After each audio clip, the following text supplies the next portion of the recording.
Have you ever wanted so bad to like something? Have you ever not liked something and then, spent some mental energy trying so hard to make excuses and search for the good and you still just can't bring yourself to like it? I want to go like a more comedic route and give an example, but the real example of that was probably Dune when we watched it. I wanted to like it, and I didn't hate it, and I watched it a second time, and I liked it a smidge more, but I still didn't absolutely adore it or love it or right. Yeah, I was gonna say for me that's totally lost in translation. That's like, you sick monster. I tried real hard. It's so good. It was just a piece of crap, that movie. Not only is it bad, but it's now the measuring stick that I use to measure other horrible films with. It's bad, but is it lost in translation bad? Yeah.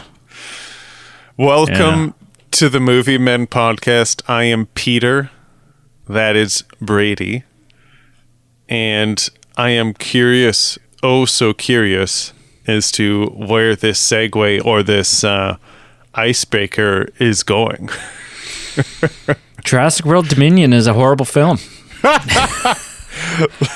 I'll just break the. Listen, should we just initial impression? Well, what I'll say is, usually our episodes have the title insert blank film, review and discussion. If I was a betting man, I feel like if all things are equal, this could be Jurassic World Dominion, and instead of review and discussion, it's more like public service announcement of us just warning people of how bad it is. This could be we could name this episode the Jurassic franchise eulogy.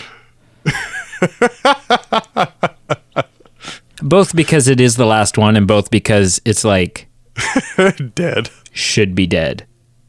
Listen, initial impression.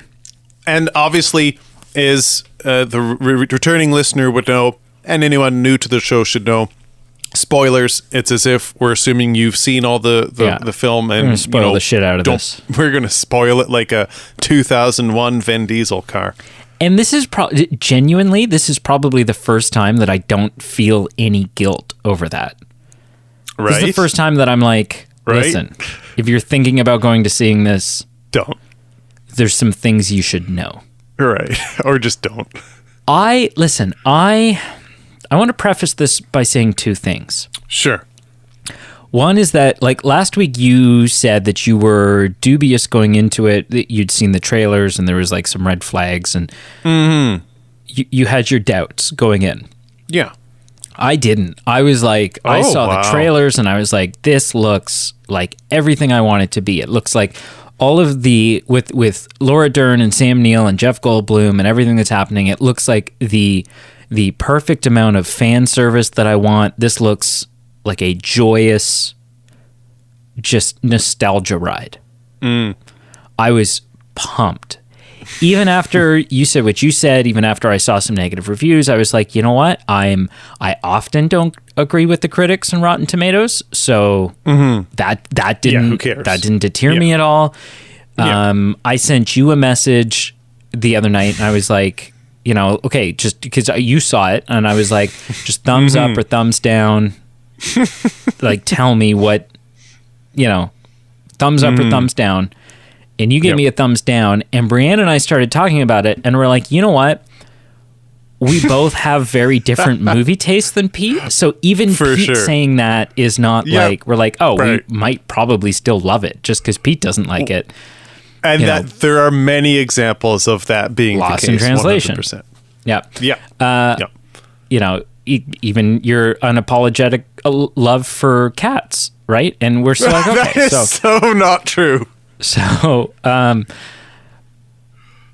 that's the first thing I want to preface it with. The second thing is I have a tendency to really enjoy films that aren't so good, even like I tend to enjoy films even if they're not so good if it gives me the appropriate amount of like fan service and nostalgia and whatever. So even if this was like not a great film, but the original three were there, like I was so confident that this could be not so great and I would still be so enthralled by the original three, right, that it wouldn't matter, that I would still walk out with a huge grin on my face. The more time that I've had, the more that I think about this movie after having seen it. It's a bad movie.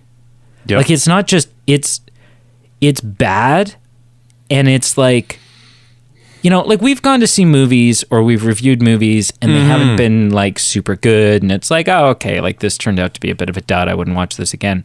Of course. This is like such a disappointment. It's such a letdown from what this could have, should have, and felt like it was going to be. And ultimately I have some huge head scratching things to hit on. Like there's some things that if I could sit down with the writers and the director, like legitimate things where I'm like, what the hell were you thinking? What were you thinking? It's bad. And, you know, I wonder if when I watch it again, when it comes out on streaming or what have you, I'm wondering if maybe I'll change my tune a little bit. I'm wondering if a second viewing, I'll be able to find some redeeming qualities. And don't get me wrong, there are some redeeming qualities. There's some moments that I thoroughly enjoy, some nice kind of moments. But initial impressions, this is, with the exception of Toy Story 4, this is probably the most disappointed I've been. Not necessarily the worst film. Like obviously, you know, I do think, for me personally, my own taste, this is a better film than Lost in Translation. It's certainly a better film than Cats. You know, but as far as a expectation and wishful, like what I wanted, the experience that I felt like I was going to get versus what I got, this is second only in disappointment to Toy Story 4. Sure. What do you think, sir? I love how 2 weeks in a row we found a way to just rip on Toy Story 4 again. And moving forward every week. I think it makes sense, especially when we review. This film is definitely better than? Yeah. Oh man. Yeah. Okay. So first impressions. You know, before I get into this, I do think that, like in Thor Ragnarok, we've got Jeff Goldblum essentially playing just himself, and he really wasn't truly aware that he was in a film because he's just a hilarious guy. But yeah. So recency comparisons are. You know, Toy Story 4 was a long time for me, so it's hard to kind of compare the two. Although I agree, Toy Story 4 was bad. For me, a real relevant comparator was Top Gun Maverick, because that's an example of an iconic franchise, not only just continuing, but then it ended up being like a story worth continuing, like a story worth creating. And this film was the exact opposite of that. It was such a just flat, pale story, and I don't fully blame this film. I don't think it's completely its fault. I'd say this whole franchise, like this whole new trilogy, has been diluted, and I don't think there was a whole lot this third film could have done to redeem it. And I don't know if that's just a hot take, because I don't know if some people liked the first and second one. I just personally thought they were meh at best, and this one was just much worse, but I don't think it's its own fault. I think just in a nutshell, and this will be the end of my hot take, I think this was a film literally with an identity crisis. I'm going to use your term. I think it's a good one. You used it in the show in the past. And as a result of that, there was a real lack of audience interest, or at least with me. And there was just not a very good tempo. I mean, is it a dinosaur adventure film? Maybe. Is it a kidnapping abduction film? Kind of. Is it a film about GMO, corporate greed, and like world hunger crisis? Also, yeah, kind of. And I just feel like some of those things don't really need to be in a film about dinosaurs. Like, yeah, we can break that down a bit later. But I just felt a lot of these plot points were kind of random and half done. And they didn't really get in rhythm till quite further into the film. And I use rhythm very loosely because even when they did get in rhythm, it wasn't like an excellent tempo. So, right. Yeah, man, like just this film didn't do any redeeming of the trilogy, and this film as a standalone is just bad. Mm-hmm. Let's not break it down later. Let's break it down right now. Please. There's, in my mind, I mean, there's a couple of things that are bad about this movie. You could say, you know, the writing's not so great. Some of the dialogue is corny and confusing and just convenient. But there, in my mind, there are three major sins that this film commits. Sure. To the original. Okay. And the first one is, you know, you said, is this a dinosaur adventure movie? And then you said maybe.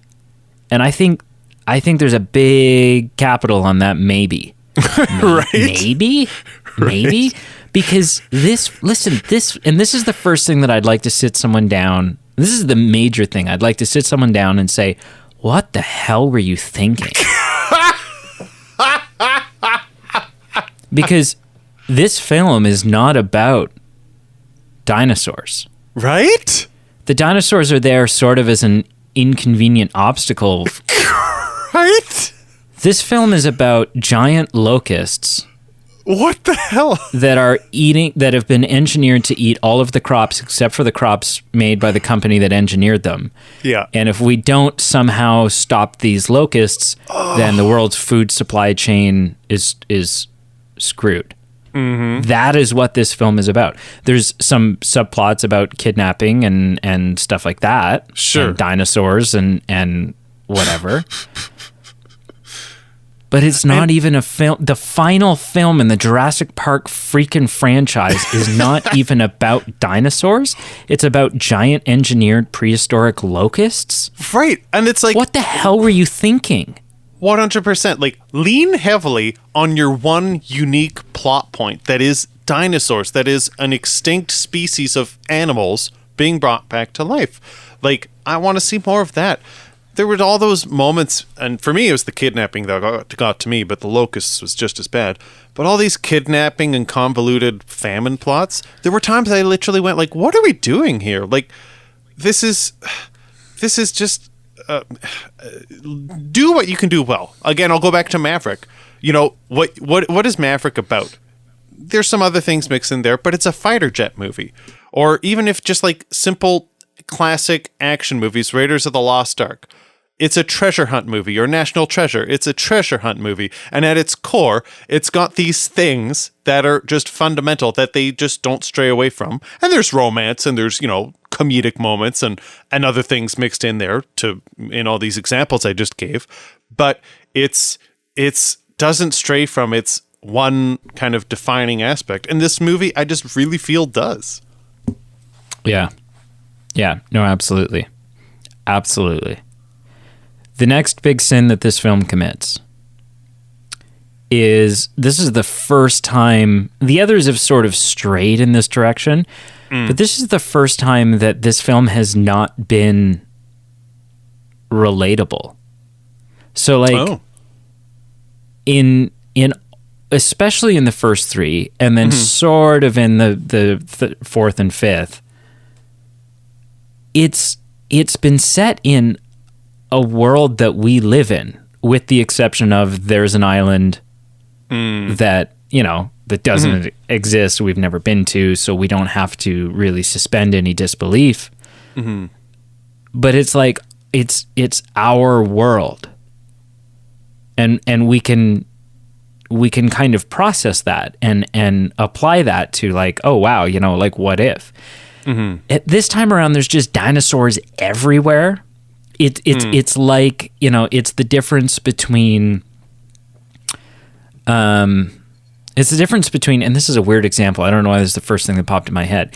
It's the difference between like Twilight, where it's like, okay, this is our world and there's vampires in it that we don't know about, versus a movie like Narnia, where it's like, okay, now you're in a whole nother, like this isn't our world. It's a different, and I felt like that. I felt like it felt so detached from that realistic feeling kind of thing, because even like, you know, in the others you had to go to this place to experience these dinosaurs, and every so often they'd bring a T-Rex back and it would roam around San Diego, but we dealt with it and we sent it back, and so it never strayed so far from this kind of, you know, thing. But yeah, to me it was like, I can't even, this isn't a world that I live in. This isn't a world that I recognize or can feel immersed into. Right. Yep. Yeah. The third major sin. Yeah, please. And this is one that has been present for me through this entire second trilogy. Yep. There was never really, like, the stakes felt off to me. In the first three, the stakes are always, not only are there dinosaurs and the dinosaurs are probably going to eat and kill us, but we're lost in the jungle. Like, we are stranded in here. And we are trying to get rescued. Yep. In Jurassic World, the first Jurassic World, that's not what it is. It's, oh shoot, we screwed up and we're going to get sued into our ass because our park guests are dying. But we're completely, we could hop on a helicopter at any moment and haul ass out of here. Right. Jurassic World Fallen Kingdom is like, the stakes are, oh, we have to save the dinosaurs. We're really not at risk at all. We're completely fine. There's no danger to us at all. We just need to rescue these dinosaurs. Right. And then this one is like, we need to save the world. And it's like, what? Like, what's so excellent is the fear of, like, you know, you can feel that fear of, I'm lost in the jungle and there are raptors hunting me. It's palpable, right? Like it's you know, in the example of the earlier films, it's like this child specifically is about to be in danger, or that guy specifically, and it's like them versus the dinosaurs. It's just hard to grasp. Like us versus world hunger. What? Yeah, like, I mean, obviously, of course, that's a serious bad issue, but in the context of how they build it up in this film, it just, the stakes are never properly built for us to go, ooh, I'm feeling the intensity. Yeah. It's that's like, and I was thinking about it, and it's something like, I guess I've never felt the stakes. It feels very sort of similar to, I've never really felt the stakes in a 007 film. Because I'm like, that's not, I could never be in that situation. I am never going to be stopping a rocket from taking off and blowing up the moon. Like, that's just not something that, you know, and so, like, could I be lost in the jungle with a predator stalking me? 100%. Probably won't happen, but that's something that I can wrap my head around. 100%. Am I ever going to be responsible for preventing world hunger, like single-handedly responsible for preventing world hunger? Exactly. Shit, I hope not. No. Well, otherwise, we're all screwed. I'm letting you know right now. Like, it's not, you know, it's not going to pan out. Yeah, so those are, for me, those are the three big sins, and I got a bunch of little stupid things to talk about. Of course. But and the king of those being, at what point did you forget that you were making a film about dinosaurs, you idiots? Right? Yes. You morons. Like, I want to piggyback on something you said, and then I'll lead into my next point. The only thing I liked about this movie, I'm going to give away, we're jumping to something I liked, but it's in context of what you said. There's only one moment I kind of liked, because it was kind of leading back to some of the original kind of vibes of what was captured so well in the original trilogy. But it was when Bryce Dallas Howard was, kind of marooned in the jungle by herself, but it was kind of temporarily. But she gets to the ground because there's the predator nearby, and I did find it a bit of a redeeming sequence where she's just crawling on the ground and just kind of being literally like a foot away at a time from this predator and crawling into this water, into the mud until she's fully submerged, and then dips her head in there. And there's something about that I'm like, okay, this is a vibe and a tone that I can relate to from the original ones that I think, to your point, match the intensity of like human versus a predator, and a little bit more relatable, a little bit more easier for us to understand. And there was something about that I'm going, okay, maybe if we turn the corner, we're kind of getting into the vibes and the roots of what a dinosaur film should be about, and the moments that we should really hone in on. And then after that, like that, it was never matched in intensity again, and just kind of went on in its own ways. So that was like one thing that I liked, and then essentially just really just failed. So it's more of a critique. Something that I think this whole trilogy has kind of disappointed, and I'll just pick on this film specifically because that's what we're here to review, but it's not that the other two films are innocent of it.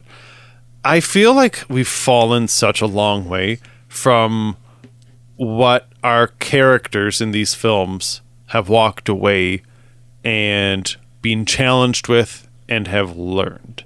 And then by extension, as an audience, what we are challenged with and what we learn. So I'm just thinking back to the original. There's incredible sequences, both of, sci-fi moments and intensity of, dire situations. But at the end of the day, there's this whole philosophical debate of, just because we can do something, should we really do it?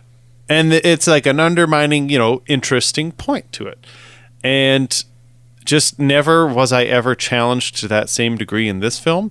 And by extension, I was never challenged to that same degree in any of these three films. So to me, that is something that this film has fallen far away from. In the very first movie, you were so preoccupied with whether or not you could that you forgot to stop and question whether or not you should. Yep. Ian Malcolm. Yeah.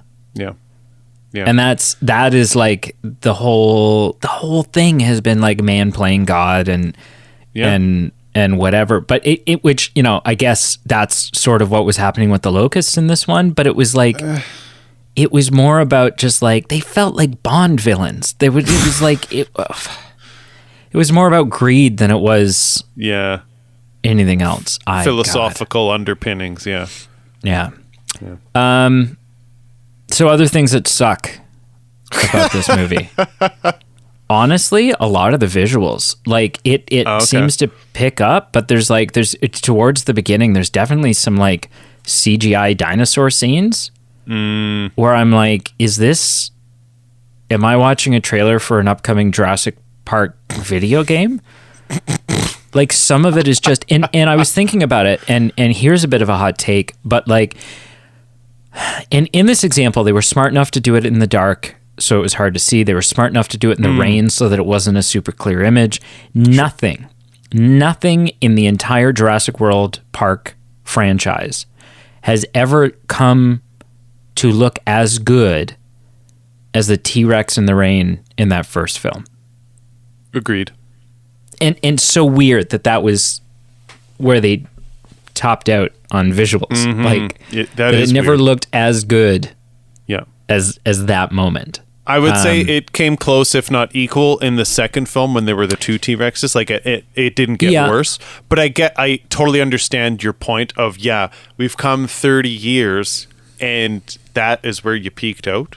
Yeah. Well, and it's thanks to practical dinosaurs, like physical puppets. And there are many scenes in this film where they use those, and I appreciated that when it happened. I did too, but I feel like they weren't impactful enough. So I guess either for me, it needed to be more volume of puppets or in more key sequences. Because I definitely I was a little lacking as far as the impact of seeing real puppets. Right. Yeah. Yeah. No, I agree. Because, even in the second one, there's a scene where a bunch of people are like hiding in this super shallow cave under a waterfall. And the T-Rex snout is kind of like sticking through the waterfall. And obviously it's like practical actually there. Yeah. And it looks great. It does. It looks great and it looks terrifying and it looks real. Even the best CGI, we're still just not there. Like it still doesn't feel real. You can tell when it's not, and it just sucks us right out, or at least, does for me. Yeah. Other things about this movie that just sucked. Some of this like convenient dialogue, like at the end when Henry Wu shows up and Alan Grant is like, I remember you. And it's like, do you? You interacted with him for 20 minutes 35 years ago. How do you remember him? We've seen him pop up in movies over and over, and I said this to Brienne. This exact same point. I said this, and she's like, half the time when he shows up, it takes me a minute to remember who he is. And I've seen him in like 4 films now. Yeah, I remember you. No, you don't. You saw him like and you were more fascinated with the baby raptor being born. You have no idea who this jackass is. There could have been a 12-foot clown in the room and you wouldn't remember them because you were so focused on a dinosaur hatching from an egg. Exactly. So that was like, that made no sense to me. Putting Laura Dern in the same, like, it's like, oh, wow, you kept your tied-off shirt that you had from 35 years ago and you still fit into it. That's great. I didn't notice the tied-off shirt, I have to admit. It's like, oh, okay, you're in the exact same outfit. That's why. Also, literally just, I just want to say the writing of this film, and I'm not trying to jump into your point, but it makes sense because you're talking about both Laura Dern and Alan Grant. So just the whole tent scene where it's just like, let's get this really lame and boring exposition out of the way to explain Laura Dern's past family life in the Jurassic Park 3, but also, let's give her clearance so that, maybe they can have some romantic moments. So it's like, how are the kids? They're great. Oh, love them. Do this, do that, do this. How's your husband? He's gone. And it's just like, it just felt so forced. And I'm like, okay. Oh, yeah. And I was like, okay, obviously you're going to end up together. Like, so convenient to be like, oh, that marriage is over. Oh, well, okay, well, you might as well make out now because we know right? That's how this is going to end. I was just like, this is the clunkiest, most contrived expositional crap. Like, it was awful. I'm sorry, but those writers are paid. Like, this isn't just a weekend gig. That was their job, and it was so clunky. I would have rather, like, at the end you have Sam Neill walk in and Laura Dern is in bed with Chris Pratt and everyone's like, whoa, wait, what? At least then you would have caught me off guard. I would have been like, oh. Yeah. I didn't see this coming, you cougar. Like, what is happening? Or would you call her a raptor? Like, do you go with raptor? I don't know. So there's that. The moment in this film that I feel like was supposed to make me the most excited, the moment that I was supposed to like get the most giddy and pee my pants a little bit, made me roll my eyes the hardest. And it's at the end, towards the end, when the T-Rex gets in the fight, which somehow the same friggin' T-Rex is still alive. Because it's got like, she's got the scars and stuff on her from the raptors in the first one. It's the same T-Rex. Really? I don't think I honed in on the same scars. one. It's the same T-Rex. How? And so, wow, she gets in the fight with the Gigantosaurus or whatever the hell it is. And that was the most stupid because I'm like, this is the most useless fight. So bad. Because we know it doesn't matter what happens in this fight. We know how this ends. There's no way that you are using this moment for anything other than to once again assert the T-Rex as the the king of this franchise, as the even though we have seen the T-Rex go up against multiple foes that could and should have killed it. Superior foes, but somehow this old battered T-Rex wins every friggin' time. Yeah. It's so bad. Like, I just found the whole last fight scene just so, like, I just wanted to leave the theater, and maybe, you know, it just seems really slapstick, really, really pointless, and I agree. I was having trouble not staying awake through this movie, and that was not because of the movie, it was because I was tired. But sure, if this film had been what it should have been, it would have been enough to fill me with adrenaline and keep me awake and have me enjoy it. I should have mentioned this during the hot take, but I actually, I'm not saying this sarcastically. I came incredibly, incredibly close to leaving about 75% of the way through. I saw it in a later showing, so like it didn't finish. Oh, it was the second, because you saw it in a drive-in. Yeah, and it was the first film, but like when, you know, it didn't start till like 9:30, 9:45. Right. And I was like, listen, I'm only on this earth so long. Is this worth going to bed a bit later for? And ultimately the answer was no. But I was like, I've paid my money, and like I should, like, I do like Jurassic. I do like Jurassic Park at its core, so it's like I guess I feel obligated to stay. But I was so close to just hitting the start button on my car and just rolling out of there. So I'm guessing, so you didn't stay for Firestarter then? No. Oh, interesting. That's too bad. I was excited to ask you about Firestarter. But Sorry. Would have been better than Jurassic Park, I'm sure. Probably, yeah. Can I say something visually that I found disappointing? And this is a personal taste. I've said all of the big things that I hate. So sure. Just lay out, if you've got some stuff to trash on this about, just go balls to the walls with it now. Yeah. Two things actually, and then that's it. But the one, it's I won't say it's a critique because it's more personally based, so I won't rip on it. But I was a little disappointed with some of the settings and the visuals that came with it. When I saw these visuals of, like, you know, wild horses running and then there's dinosaurs running with them, or, you know, like just these dinosaurs that have incorporated their way into what we consider normal, natural life here. I think I was picturing a bit more of a dystopian society, or like a little bit more disheveled. And, you know, I think just in my mind it made sense because, like, if you have these predators like raptors and dinosaurs, there's going to be some carnage.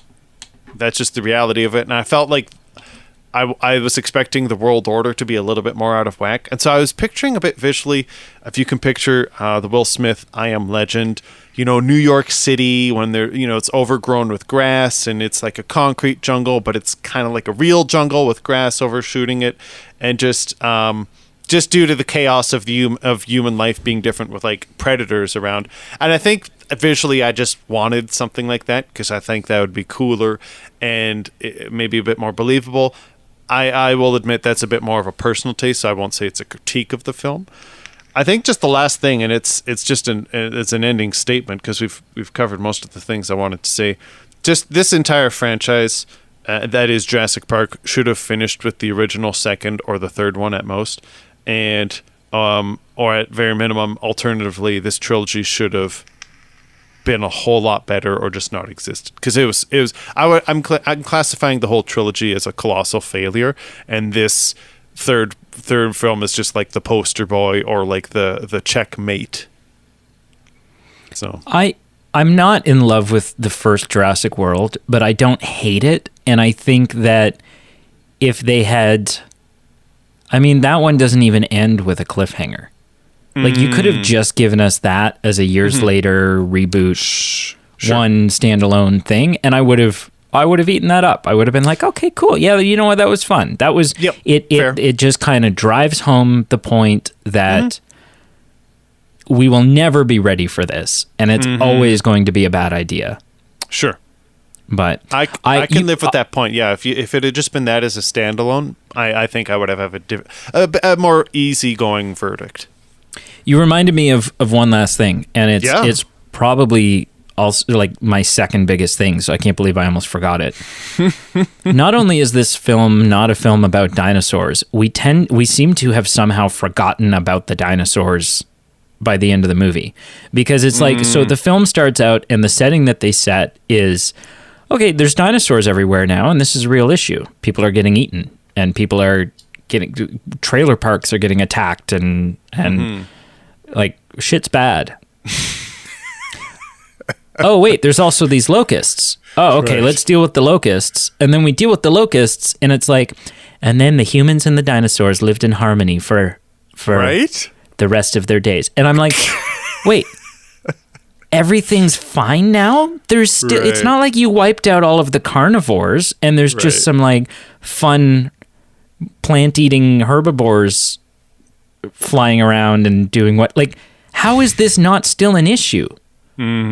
There are still dinosaurs everywhere. The point of this franchise is that humans and dinosaurs have been separated by millions and millions of years of evolution, and they cannot and should not and will not coexist. And the end of this movie comes, and it's like, well, there's dinosaurs everywhere. Thanks for coming, everybody. What? Oh, so it literally forgot. The film forgot what the threat was. Right. And that's what I mean. This film had such an identity crisis of just all these different themes that just kind of seemed unfinished in like so many different examples. Yeah. No, it just... Okay, look, there are some things that I did enjoy. Okay. The initial moment when we're introduced to the locusts, and it's just the two kids, sure, and they're like, they all come up, all the locusts like fly up out of the field, and the kids are like running for the barn. That was terrifying. I was like, oh my gosh, like, okay, yeah, the world's in shambles. Little did I know that we were setting up the whole plot with that. Right. But that individual moment I did enjoy. I enjoyed the dynamic between Claire, Owen, and Maisie in the beginning when they're in that cabin and Maisie's frustrated and like that. I was like, okay, this is, you know, they've got like a little family unit there, and it's almost got like a Quiet Place kind of feel or whatever, where we have to stay hidden, we have to stay, you know. I'm like, okay, yeah, that's interesting. We're dealing, and also there was no gratifying conclusion to the whole human cloning thing. Like there was sort of like, we don't forget to touch on it, but it's never like, I don't know, because there were a lot of like existential questions. You know, there's a moment where she's like, I'm not even a real person. And I'm like, oh, there's like a lot of really deep things that we can explore and touch on with this. No, nope. But we're not going to. We're not going to. So I like that. That's what I mean. Like, so many different themes were just like left unfinished and just blowing in the wind. Yeah. The joy and wonder, the splendor of seeing Dr. Alan Grant was not lost on me. Sure. It didn't redeem the film, but I was still like, oh man, like, you're the OG. You are the authority of this franchise, and it's so great to have you back. I did like, of the original three, I thought the best lines and the best moments clearly went to Jeff Goldblum. Like, he's got some great lines in this movie, a lot of fun moments. I liked the symmetry between this and the original. I liked that Ian Malcolm is left behind with the radio to kind of talk people through it, just like he was when he was wounded in the first one, and he's talking Laura Dern through like, okay, look, there's pipes on the wall above you, follow the pipes. That was kind of fun. Even though it was never explained and it didn't make sense why this guy had the original Barbasol can, right? How he got it or why it's in his collection. I liked that it was present when the Dilophosaurus is attacked, and even just there was something gratifying about seeing the black venomous spit of the Dilophosaurus land on someone's face. Like that was like, oh yeah, man, this is the meat and potatoes of Jurassic Park. So that was fun. For me, the strongest sequence was when they were like in those caves. That felt to me the most like, oh, okay, we're back in that place of like, and when Sam Neill, when Alan Grant, you know, is climbing sort of like up in the dark, and then all of a sudden there's that like that dinosaur there. There's like this jump scare, and that like legitimately. So I saw this. You saw it in a drive-in. I gave this film a better chance than you did. I saw it in IMAX, and that was a terrifying sequence. And yeah, you know, again, like the film did benefit from IMAX. Like when the T-Rex roars and it's in an IMAX sound system, it is a different experience than your car radio for sure. And so that was fun and unique. That's kind of it. That's kind of the stuff that I liked in a nutshell. Like, you know, there was or like, you know, the odd flashback where it was like, okay, here's a shot of Maisie's mom on Isla Nublar in front of the original gates to Jurassic Park, like stuff like that, where it was like, okay, you're giving me some connective tissue. These moments, these things that I enjoy, they're so sparse and few and far between that it's so bad. Yep. Is there anything that was like redeeming for you? Like, what did you enjoy? I have said it already. It was literally the Bryce Dallas Howard crawling in the mud scene that like gave me some hope of like, these are the moments that I miss from the original trilogy, and it was short-lived and it wasn't matched, and that was it. Yeah. I liked Ian Malcolm's character. I obviously liked Jeff Goldblum. Alan Grant was okay, but how he was used, I can't say I really enjoyed how he was used, just because it was so clunky and awkward with Laura Dern. So yeah, I can't really say much about it that I liked. So is that it? Are we 40 minutes in and ready to rate a new release? Jurassic Park? I am ready to be done talking about this film for a while. Jeez. Okay. Scale of 0 to 10, sir. How do you rate Jurassic Park Dominion? It's simple and it's easy. On my scale, it's obviously in the bottommost tier. So like if I was at a cottage, there was no Wi-Fi and it was raining outside and there was a VHS copy of it, I guess I might consider watching it. But even then, I literally might just go back to bed and wait till the sun comes out because it was bad. On my scale, traditional 0 to 10, I almost gave it a 2. If I had driven out of the drive-in, it would have been a 2. But because I had enough interest in staying, I guess I can be convinced to give it a 3. But it is just barely a 3, like just hanging on by just an inch. So a 3 out of 10. Wow. What did you give it? I gave it a 4, and I think that's probably, again, circling back to I tend to enjoy bad films if there's satisfying fan service, and I think there was enough satisfying fan service but it falls below that neutral 5 out of 10. Like it's bad. It is bad. Yep. Oh yeah. Obviously. I have some news for you, sir. Sure. Not a whole lot this week. Not a whole lot. Okay. What do I have? What should we talk about? There's a Marvel's Thunderbolts movie coming, which is kind of sort of like Marvel's version of the Suicide Squad. Oh, okay. So, you know. Sure. That is what it is.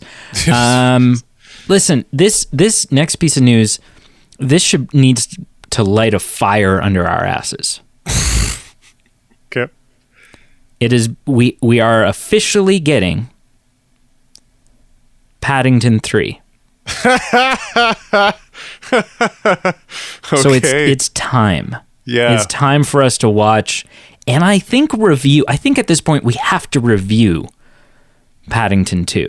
Oh, I have a movie man to do, and it's on there. Like it is happening because we have a debt that all men pay, and in this case, it's that no, it wasn't IMDb. I don't remember. ING maybe, whatever list we used for the top films. Oh, IGN. IGN. The top 100 films of the last decade, and this made the top 100 for some reason, and we both just raised an eyebrow. And ever since then, both friends and just listeners of the show have said, hey, you have to watch it. This movie hits, and someone who I know is not sappy and is very I would consider him a highbrow. He watches foreign films, and most of his top 10 films are films I've never heard of. He said he got teary in Paddington 2, and he feels it should have gotten Oscar nominations. And I went, excuse me? So yeah, this film has all kinds of intrigue around it. Yeah, we gotta get on that. Yeah. Final news. Joker 2 is set to be a musical. What the? Okay. Wow. And they are in early negotiations with Lady Gaga to play Harley Quinn. Listen, I'll buy a ticket. Let's go see it. Yeah. At first this news soured me. At first I was really? I was like, a musical? That feels like such a departure. But I'm like, you know what? No, I trust Todd Phillips. I trust Joaquin Phoenix. And there must be listen, this is for someone who's notorious to not doing these. This is the first sequel that Joaquin Phoenix is going to be in. Very interesting. He's not a sequel guy. Yeah. And so... he was in Gladiator 2. Yeah. Okay. So, sorry, the star of a sequel. Right. To come back and head up a thing. Yeah, of course. And so for him to... And not only that, but he was so vocal for the longest time. No, this is one and done. We're not doing another one. It's a standalone, and he's not the type of guy who's pining for work. Oh, goodness. You're Joaquin Phoenix. You do whatever film you want to do. Yep. He turned down Doctor Strange. He was going to be Doctor Strange, and he's like, no, I don't want to do that. That's interesting. Right? So clearly there's something there that they think they can do something really wonderful with. With the exception of House of Gucci, I've been a very big acting Lady Gaga fan. I think she's incredible in A Star Is Born and stuff like that. So yeah, I'm here for it. I think at first I was like, oh, I don't know, that feels like too big of a departure for me. But then upon further contemplation, I'm like, well, but what am I expecting? Just a rehash of what we've already gotten? No. Okay, this is a film about mental disorders and psychological issues and stuff like that. And there's probably some pretty trippy, weird sequences that you could do musically that would do that justice. So, yeah, wow. There you go. There you go. What'd you watch this week, sir? It's a very short list. It's one film. But I think you'll be intrigued by it. Actually, I know you were intrigued by it, but I think you'll be intrigued that I watched it. I went and saw Top Gun Maverick a second time in theaters. Ooh. Yeah. I watched it. I enjoyed it thoroughly. I never got bored in it. And I was on the edge of my seat at different times just because visually, how can you not be? And I think I was a little bit hard on it when I ranked it, when we reviewed it. And I actually upped my rating a bit. So I gave it a 7 out of 10 a couple weeks ago. I gave it an 8 out of 10 now. Attaboy. I think the original Top Gun, the story and the film... I won't say the film. I will say the story and the plot is superior. But the filmmaking abilities and the visuals are superior in this film. So it's kind of I'm not trying to one up the original Top Gun, because without the original Top Gun, this film is nothing. But it was so good. I did not regret seeing it again in theaters, and it is just one of those films you have to see on the screen, the biggest screen you can. And it by no means was it perfect. That's why it's still an 8. If Lady Gaga had done a cover of "Take My Breath Away," and if a couple more, relationship things had been twisted here and there to tie into the original one and the nostalgia a bit more for me, a couple key sequences that we talked about in our review, it could have been a 10. But I can't be disappointed with an 8, and especially with what we saw with the Jurassic Park franchise, and just how grotesque that was, that we had to sit through that and talk about it. To see how the Top Gun franchise just actually gave us something worth watching, worth talking about, worth paying a ticket for and enjoying an evening for. It's just incredible what they've done. So I have nothing but good things to say. What did you watch this week? Only one film. I continued on my... Oh, no, I watched 2. I almost forgot to tell you about a very big one. Oh, okay. So I continued on my adventure with Rocky, and we watched Rocky 3. Okay. And we both enjoyed Rocky 3 the most so far out of... Interesting. Yeah. It was just the stakes felt high. It was like a very intense... It was good. Okay. I also watched and I'm going to butcher the title, so I'm not even going to say it. I'm just going to describe it. Sure. I watched the Nicolas Cage playing himself movie. That has been on my radar. I think it's the fantastic pressure of... Oh, yeah. The unbearable pressure of massive talent, I think, yes, or the incredible pressure of massive talent, massive talent. What'd you think? I recommend it, sir. It's been on the list. I recommend it. It's weird at times. It gets really weird. Sure. But it never that weirdness never feels out of place. You're like, sure. You're like, you remind yourself what it is that you're watching, and you're like, oh, okay, that makes sense. Yep. So, yeah. Cool. It was a good watch. I am intrigued. Well under the 1 hour mark, sir, for the new Jurassic World film. Yep. Wrap this up. All right. Well, truly, thank you for listening. Thank you for joining us, whether you're new, whether you're returning. We really appreciate it. Give us a like, follow, subscribe wherever you can. Facebook, Instagram, Twitter. Links are below. Give us a like and a comment on this episode post. Let us know what you think. If you saw it, if you didn't see it, if you agree, if you don't agree with what we said. And we do enjoy hearing back from you. Check out our Patreon page, our merchandise page below. Helps us pay the bills, and it helps us return the favor, saying here are some perks. Join our special crew. And until help us help you. Help us, in the words of Jerry Maguire, Tom Cruise, help me to help you. Yeah. And until next week, where we do another new review of... Oh, gosh, I'm excited. Pixar film. Yeah, not just a Pixar film. No. But a Toy Story-esque film. Yeah. Yeah. I am jacked for that film. I am excited to watch or to review Toy Story 4 again. The actual Toy Story 4. Oh, dear. Yeah.